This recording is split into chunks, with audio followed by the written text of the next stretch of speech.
Bonjour à tous, je suis Didier Mazier, je vous souhaite la bienvenue et je vais partager avec vous deux astuces sur InDesign qui peuvent vous faire gagner en productivité. Certains d'entre vous connaissent déjà ces astuces, tant mieux pour eux, mais les autres vont être certainement contents de voir qu'ils vont gagner du temps.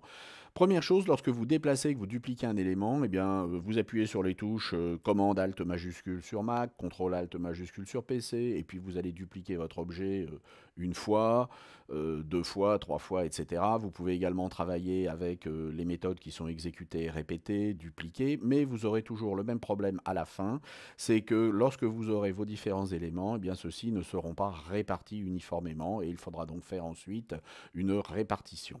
Nous allons voir comment tout faire en une seule manip et ce qui va être beaucoup plus pratique. Vous allez prendre l'objet, vous allez le sélectionner, vous allez appuyer sur Commande Alt majuscule pour faire votre duplication et vous allez aller par exemple ici jusqu'en bas.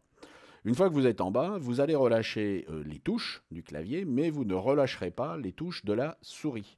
C'est-à-dire que votre doigt est toujours fortement et fermement appuyé sur la souris. Avec la main gauche, vous allez pouvoir opérer avec les flèches droites du clavier de votre ordinateur, de manière à dire j'en veux un de plus ou j'en veux encore un de plus. Et puis si vous en avez mis trop, parce qu'ici il y en a trop, ils vont se recouvrir, vous pouvez revenir avec la touche de gauche. Et vous relâchez, et en une seule manipulation, vous avez fait votre déplacement et votre alignement.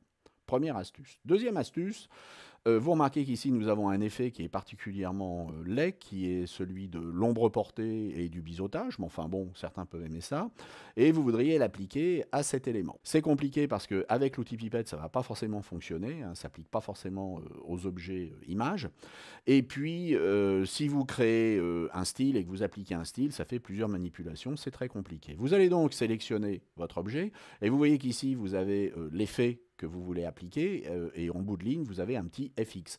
Vous allez prendre ce FX et vous allez le déplacer vers l'objet auquel vous voulez affecter cet effet. Si vous êtes au-dessus de l'objet ici, vous avez un petit panneau d'interdiction qui vous dit que c'est pas possible. En fait, c'est quand même possible, vous relâchez, ça marche. Si par contre vous déplacez légèrement ce petit panneau, vous voyez que ici l'effet va s'appliquer. Donc vous relâchez, vous attendez que l'effet s'applique, et voilà, c'est le mimi, c'est le rara, c'est le miracle, vous avez votre effet. J'espère que ces deux petites astuces vous feront gagner du temps dans vos productions, et puis je vous souhaite de faire de très belles maquettes, de très beaux documents, et vous dis à très bientôt. Au revoir.